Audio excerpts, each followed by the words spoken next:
Shannon Romano, aka Pigment on Instagram, has over 20 years of industry experience. She's a mother of four and currently a wig designer and precision colorist. She's worked with celebrities and entertainers such as Cardi B, Mercedes Vernado, and Trinity Fatu, as well as fashion designers Tara Babylon and other charitable organizations. Today, we're going to hear all about her story, how she got to where she is, and we can't wait to hear this. Welcome back to the Hairdresser Strong Show. I'm your host, Robert Hughes, and today I'm with Shannon Romano. How are you doing today, Shannon? I'm great. How are you? I'm good, Excited thank to be you. here. Yeah, I'm excited to get you on the show. So a little backstory for anybody listening or watching. I met Shannon at the Presley Poe and Friends event, and I saw her work, and it was just so awesome and incredible and amazing. And so if you've ever seen her work, you should just check the description below. If you're watching on YouTube, there will be a link. If you're listening on podcast, there will be a link to see her work. If this is Instagram or TikTok, you can check out. There will be the handles for you to check her stuff out. Okay, so Shannon, tell us a little bit about how you got into this, how you got into the industry. Why don't you kind of give us a little run through of the story of leading up to this? Because like I always like to talk about, people didn't just wake up and be successful. There's usually a story there. Yeah, definitely. Yeah, so like you said, I've been doing hair off and on for the past 20 years. And I started out actually as an apprentice. Um, it's so hard because it was like over 20 years ago, but I think I graduated high school early. And the thing was, didn't really know like what I wanted to do necessarily. I always did my friend's hair and stuff like that. I've always been artistic and kind of wanted to go to art school, but not really sure like what for necessarily. And I remember actually I went to the community college to sign up, and the counselor basically was like telling me not to go to college. She's like, it sounds like, you're not really sure what you want to do and you need some time to kind of figure that out. And she was kind of telling me I should go to hair school. And at that time too, my mom had a hairstylist, and she was talking to him about me, and he was looking for an apprentice at the time. So it was kind of like just matched up at the perfect time. So I started working with him as an apprentice, and this was in California. So I don't know like if this even exists anymore there, or if it exists at all anymore, but I hope it does, because it was just the greatest experience. I think I just got into it too at like that perfect time. Like I never had any other job, like right out of high school. So I was like fresh for being molded as far as like how to be, and like just not as just with hair, but like how to talk to people and conversate and all of that. And so yeah, so with the apprenticeship, you basically go to the salon every day. It's like the total salon experience every day. And then I had the other work that I had to do, like learning like the different, I don't remember, things you have to learn in the book. And then on the weekends, I would go to Palm Springs for more like the book work and the testing and all that stuff. So it was definitely different than cosmetology school. I mean, I didn't go to cosmetology school, but I would say that it definitely, I feel that experience helped me as far as like going from, graduating and getting my license into then doing hair. And I did booth rental right off the bat with And that. did you do booth rental with the guy that you did your apprenticeship program with? Yeah, so apprenticeship programs also, they're longer. I think it was almost 2 years. So I really got to know like his clients, and they got to know me, and I got to know like the whole system as far as like, I mean, I guess I don't really know what they teach you like in hair school, but just, writing people's formulas down, like having cards on everybody, like how to book appointments, and, how to do all these things. So I was really comfortable in the salon, and I wouldn't say a lot, but a few of his clients came to me after, because obviously it wasn't as expensive as him.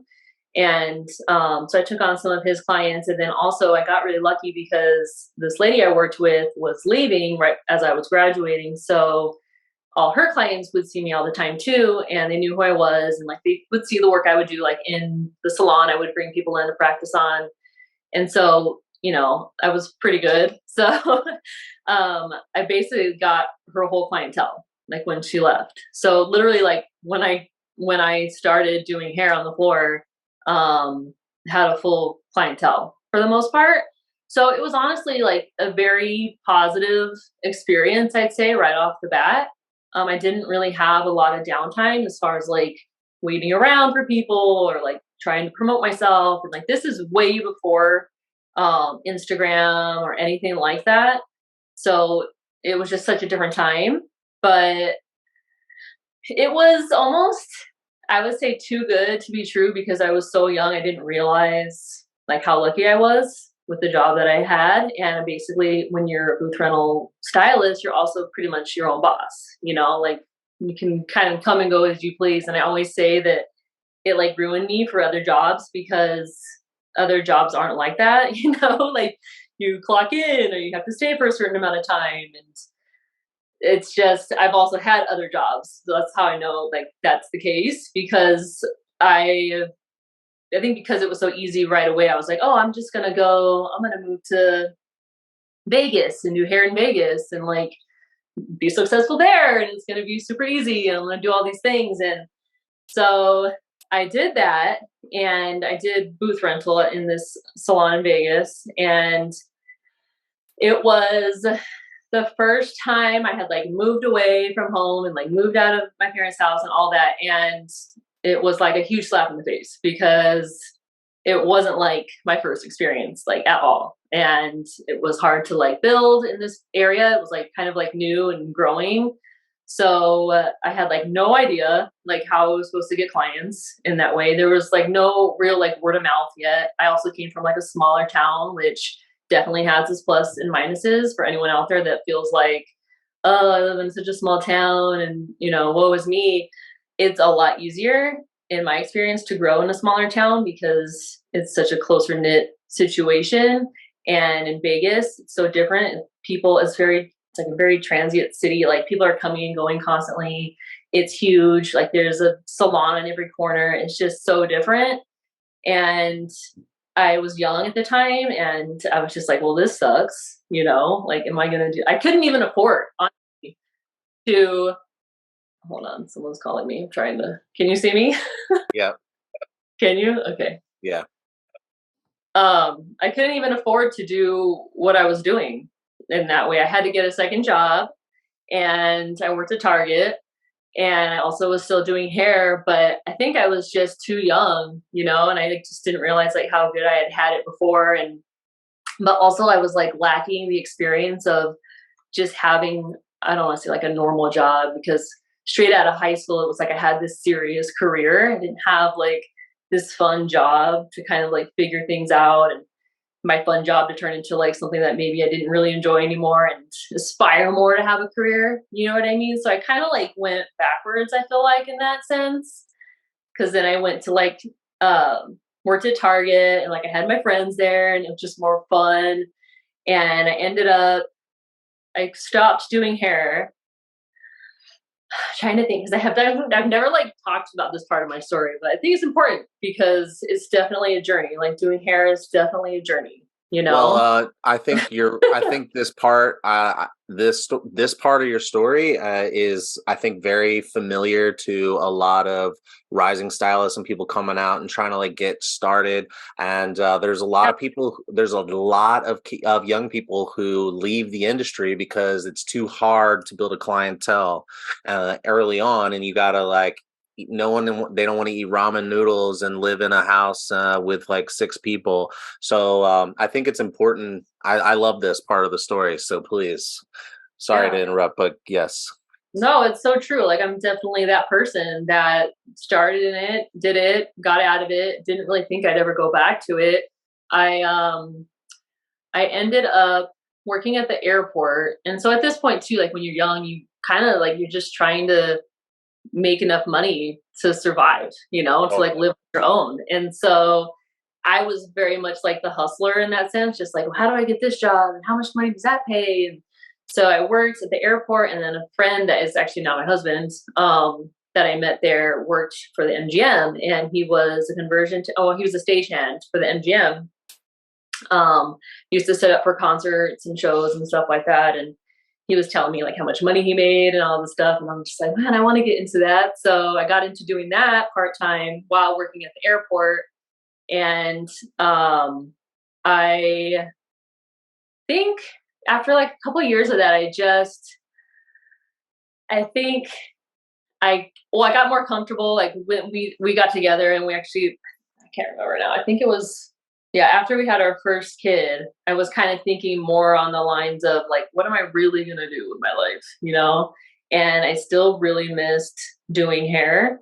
But I also had this like really good job where I made good money. I worked for Cirque du Soleil at the time, and they kind of, at this type of work, they would call it the golden handcuffs because it's like really good money, but it was also like it's like literally the same thing every single day. Like I worked on a resident show for Cirque du Soleil, and I was a spotlight operator. So literally watched the same show twice a day, every day, like 5 days a week, you know, literally like doing the same cues, hearing the same music, like the same. It's pretty crazy. And I started to feel like, oh my God, like this sucks. Like I can't, it was great money, but I just couldn't do it anymore. It was just too monotonous. And I was so like just bored out of my mind with it.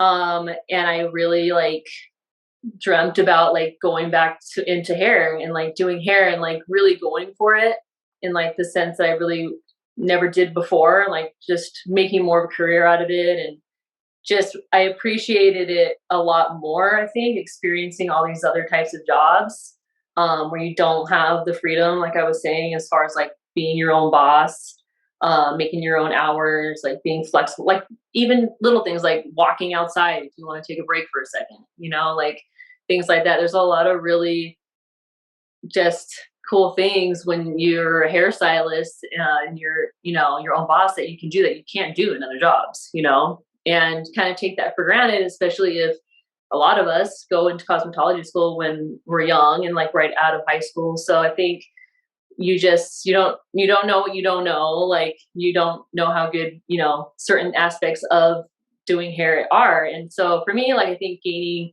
really experience, which is only gained through living life and just like, you know, growing up, I missed that. Like I missed that aspect of it. So I got back into it. But I swear, like from my story, I feel like I've experienced kind of little bits and pieces of like most hairdressers' story, because when I went back the second time, I decided, okay, like I need to start and I need to go to a commission salon because I didn't know how to grow from scratch just doing booth rental. And so with commission salons, like you make money right off the bat, you know, like you don't have to worry about like clients coming to you, and you don't also necessarily have to worry about like promoting yourself to getting clients because the salon does that for you. So my second time around with doing hair and the experience I gained from doing it the first time, I just realized that. And I was like, all right, so I'll go to a commission salon and I'll, you know, build that way. And that it was a really smart way to build. And honestly, I think after like 4 or 5 months of doing commission, I had enough clients to where I could go and like do booth rental. And there were obviously like there's ups and downs with commission, there's ups and downs with booth rental. Like it just kind of depends on what you're doing. But I would suggest to anyone kind of starting out, even, and I have talked to Paul Mitchell School students about this before, is like you're getting out of school and I think you're excited to like get on your own and do your own thing and be your own boss, but you're really like missing the aspect of like assisting in a salon and like seeing that whole culture and like how to grow and like be a business person in that aspect. Like you don't learn a lot of that, I don't think, in hair school. So I told these kids, I remember, to go assist. And I remember they were just like looking at me like, are you kidding me? Like, I'm not going to go assist.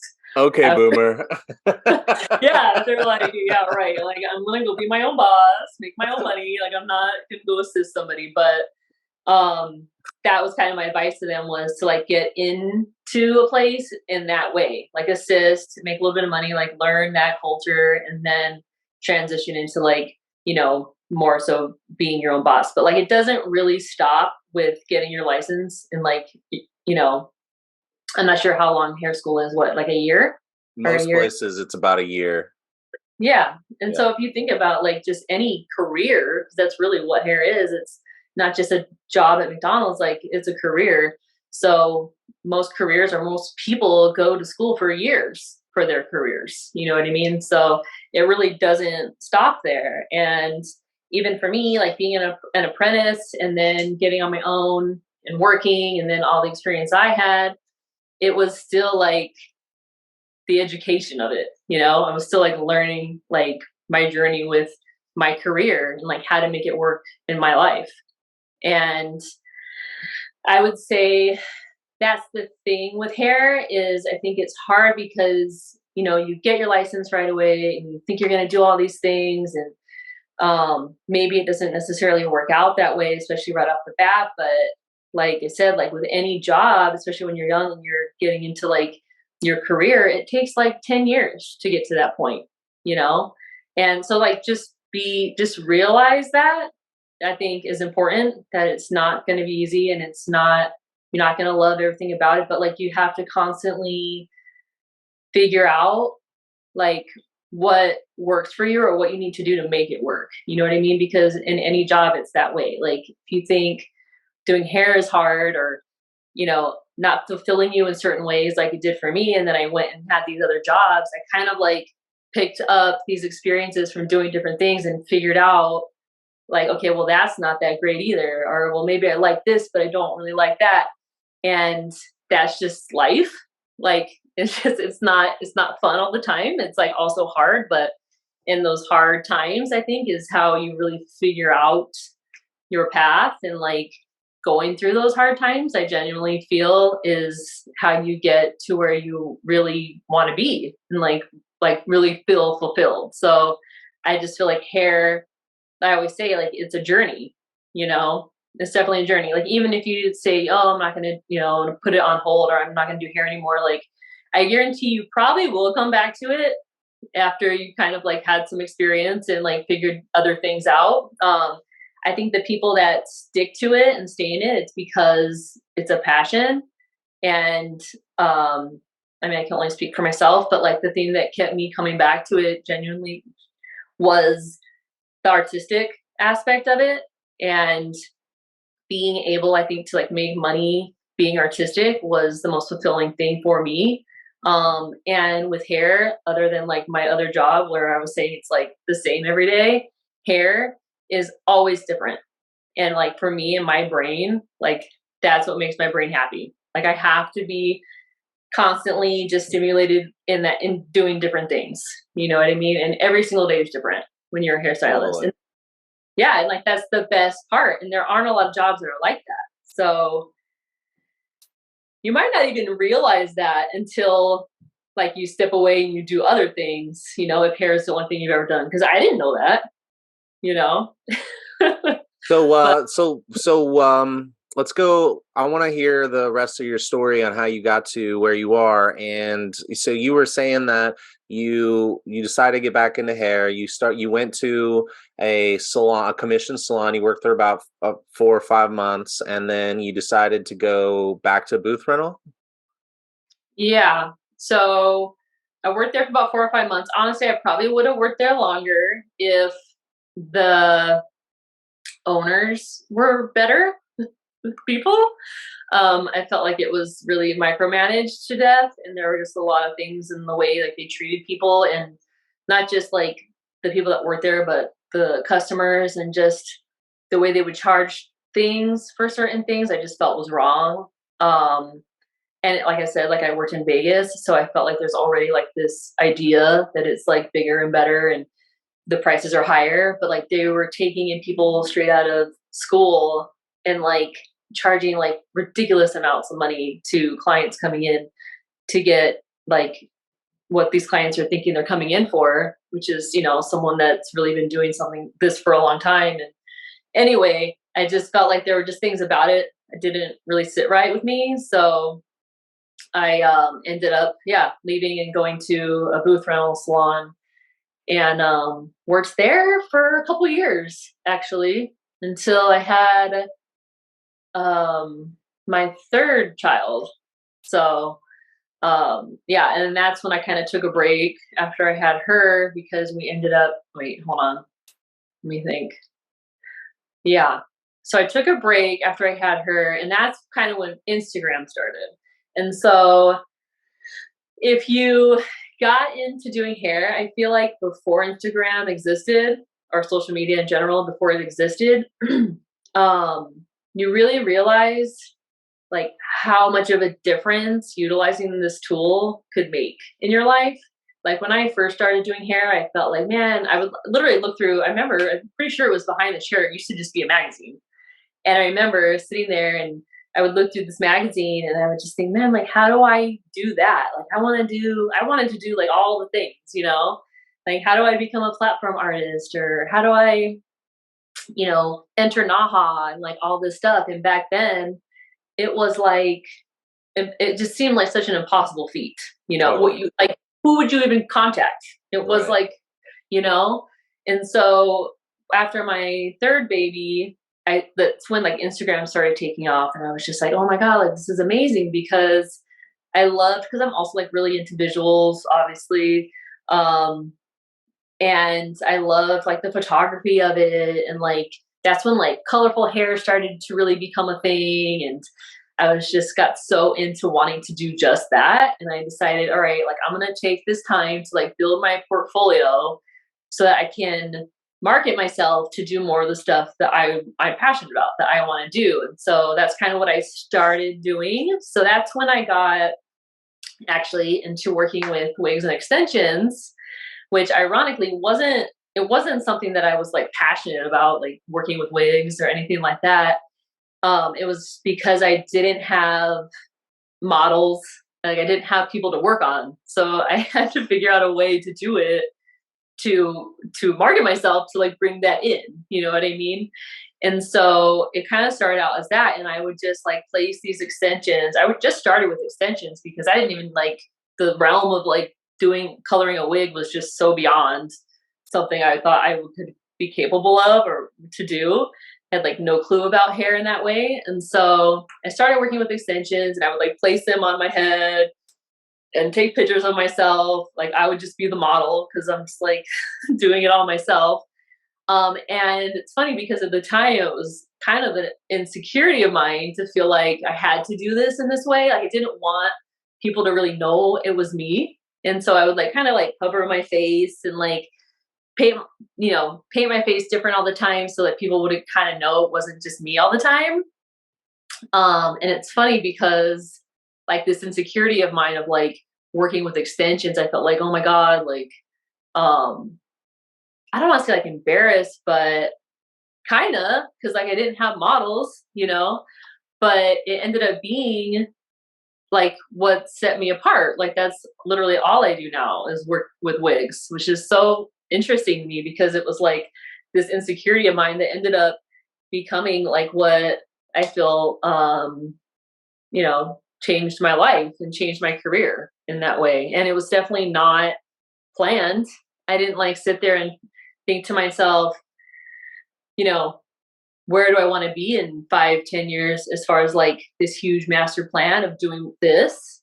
Um, and I think, I mean, not that I don't think in that way, but like I feel like it can kind of get you messed up as far as just like having these more like smaller goals. Like for me, it was okay. I just want to like take cool photos and create this portfolio, and like that was my focus. Like I didn't try to think too much into the future as far as like what else am I doing.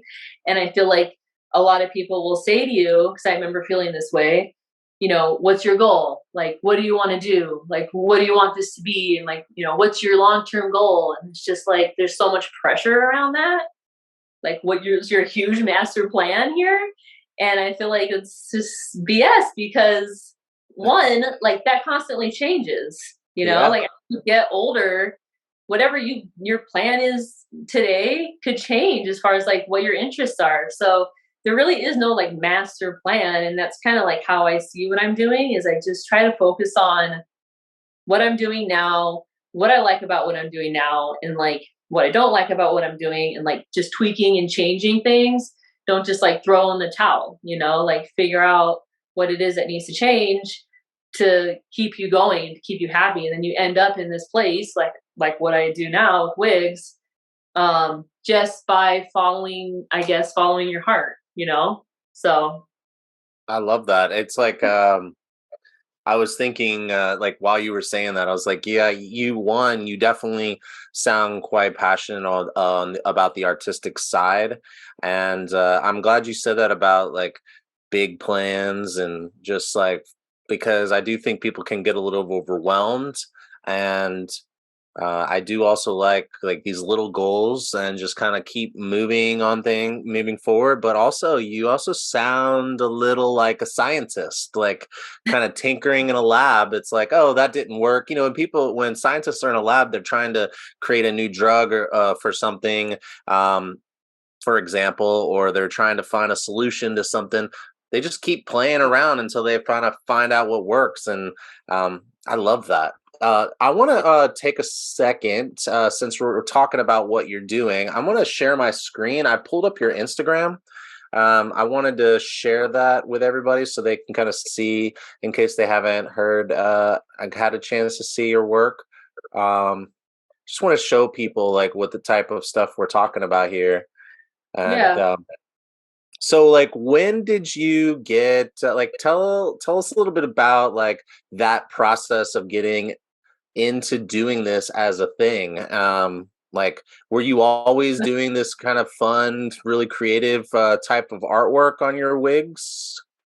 Um, no, I think it started out more as just more, like the creative color type stuff, like a lot of the stuff you see on Instagram as far as like blending color and stuff like that. I kind of just got more into that. But I think because of my situation and like doing it from home and working on, wigs and extensions, I had this like there was no pressure around it. You know what I mean? Like there's pressure around, I guess, messing it up and, you have to buy this hair or whatever, but it wasn't like I was working on an actual human being and I had a certain amount of time that it needed to be done in, or what if I mess up and it doesn't come out right? Like there was no pressure in that way. So when that pressure was just not there, it just opened up like this whole other world of possibilities because I had time and I had no pressure that it was like on someone's head. So it's just like I just like hit the ground running with that, as far as like, oh, maybe I should try this or maybe I should try that. And obviously I screwed up a lot of things and messed up a lot of stuff, but it wasn't a human, so it was fine.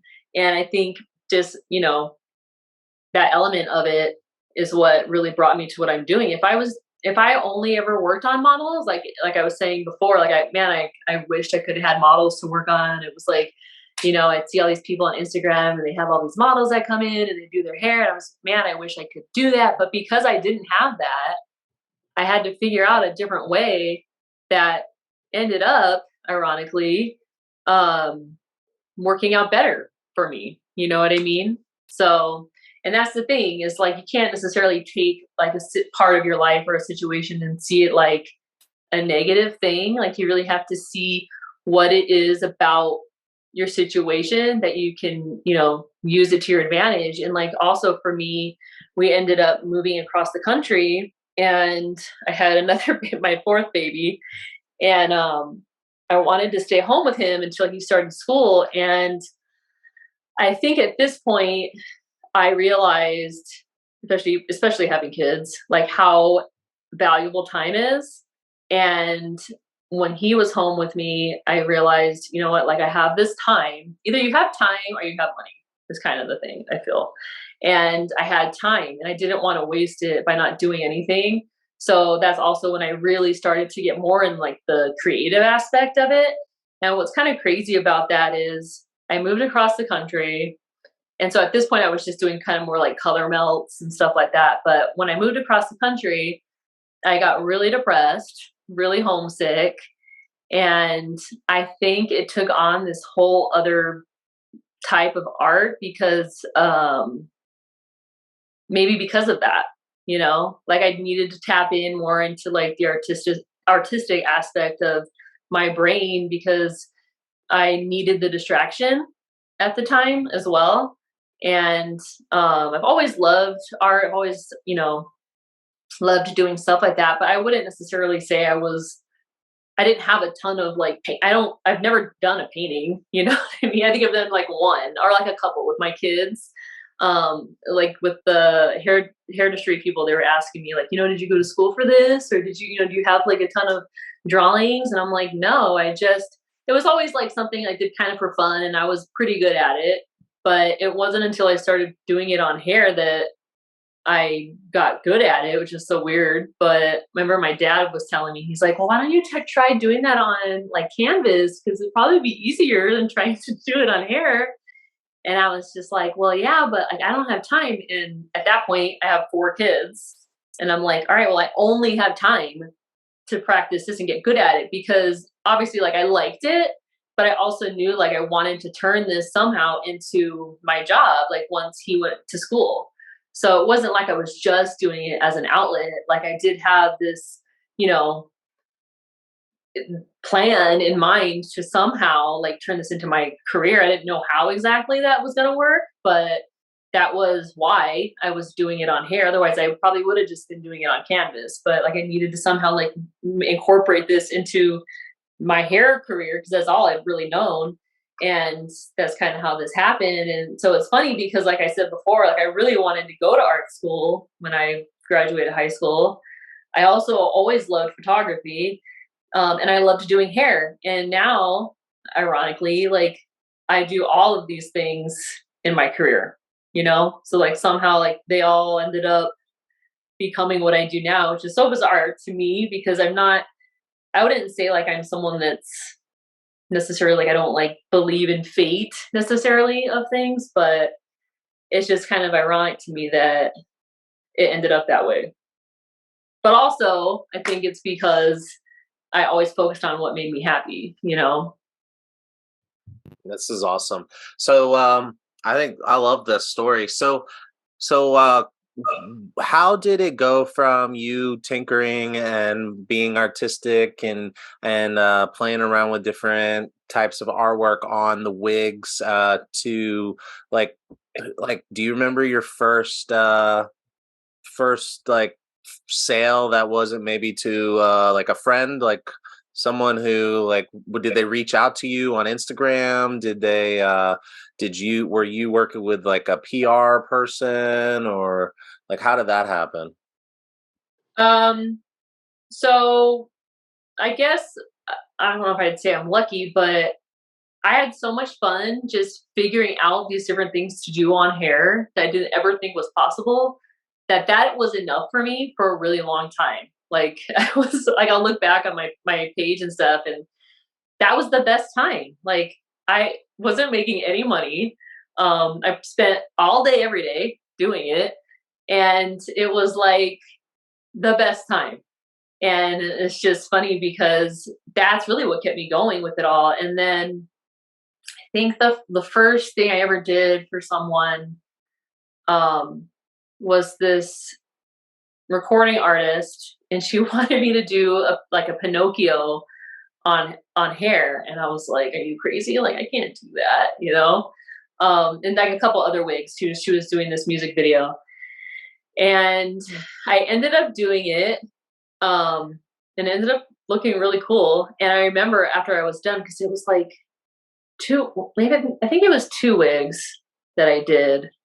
But I remember after I was so drained, like physically and mentally, I was just like, oh my God, like how am I ever gonna do this like consistently as a job, you know, because it was so draining.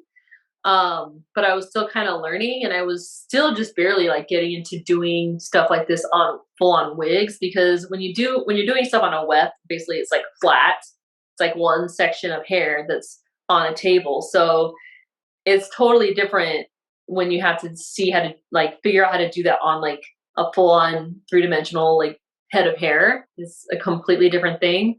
And at that time I hadn't mastered that yet. I hadn't even thought that was even possible to do like on a full head of hair. And I remember I did it on wefts and I like sewed him into this wig and I styled it in like this cute way and it like worked. But I remember she was telling me, oh, like maybe one day you could like do a wig like with tiger stripes or whatever. And I'm just thinking like, there's no way I could do that. Like no one can do that, because, and also with people that don't do hair, like I don't think they understand how difficult this is.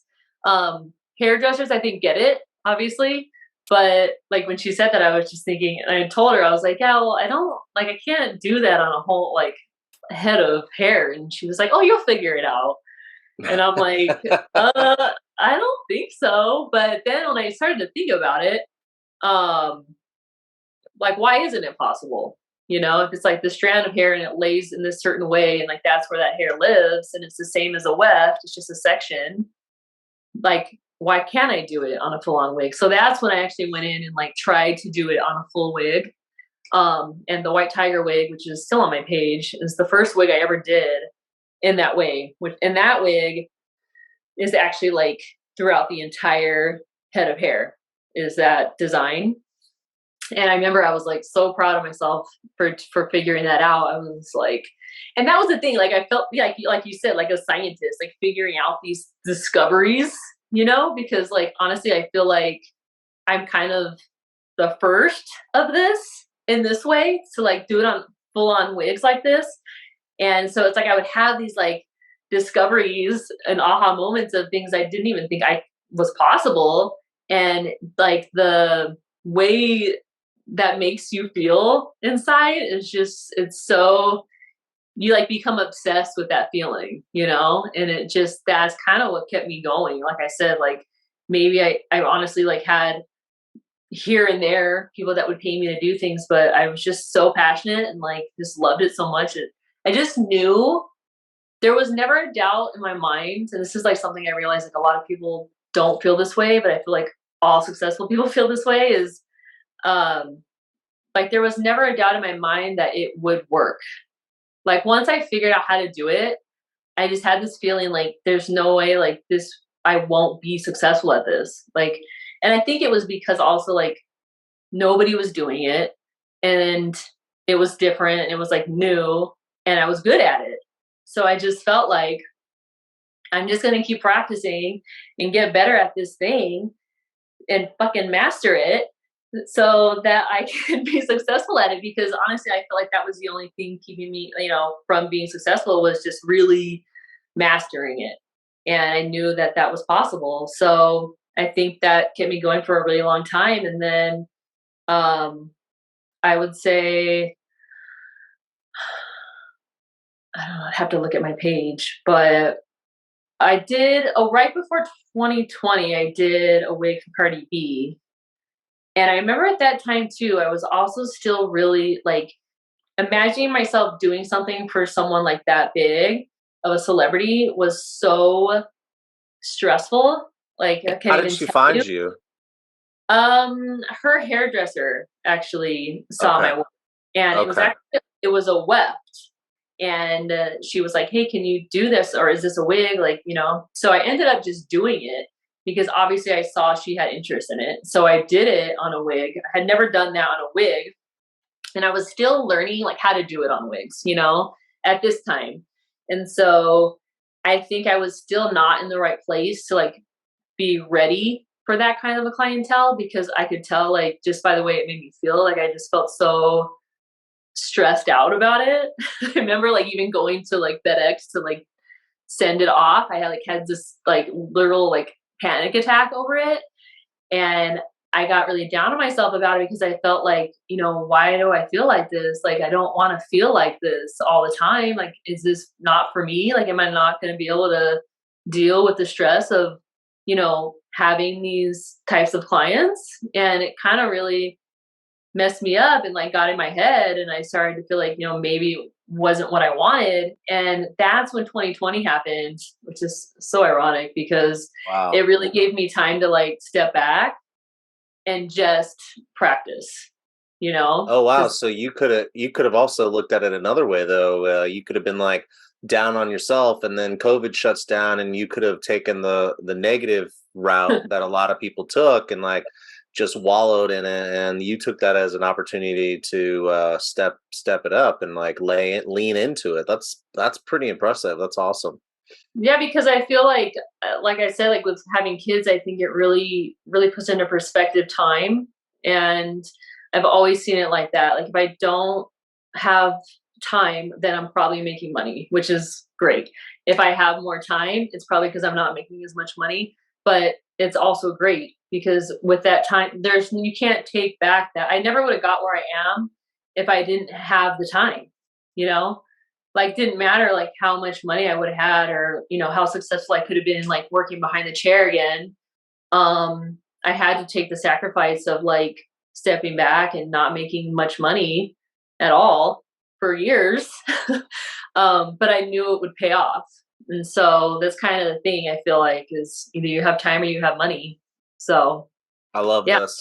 I feel like I could talk to you so much more all day. I love hearing your story, and I love hearing you talk about your work. It's just, it's like a very, it's like a magnet, like kind of pulls you in. So, um, but I'd like to hear more about like a day in the life and how you built your business, where you're at now. But I think that's a topic for another conversation. I think this is a great place to kind of wrap this up.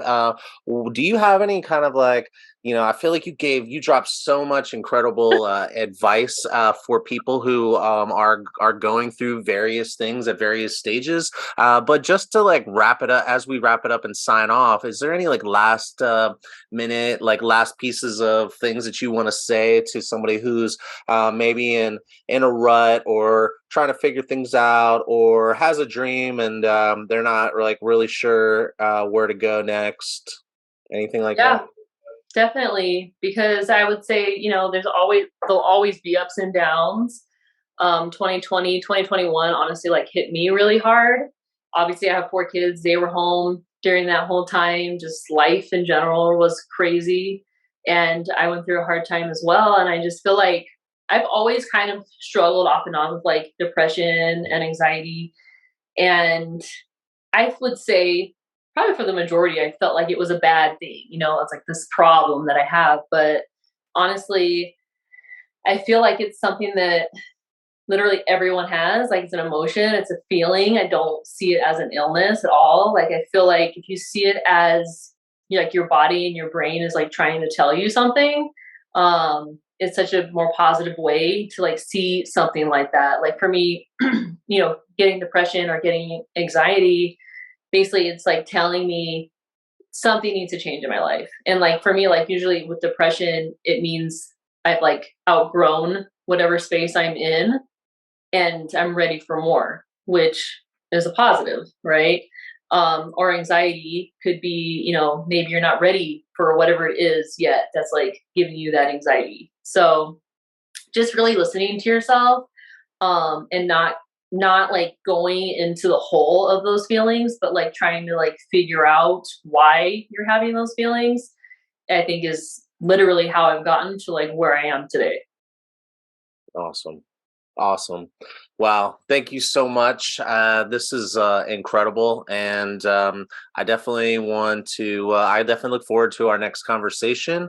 But for now, I want to say thank you for coming on the show and sharing your story.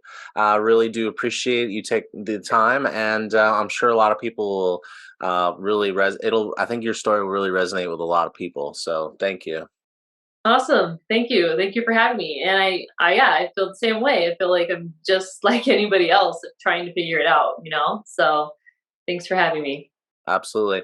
All right. Well, until next time, take care. All right. You too.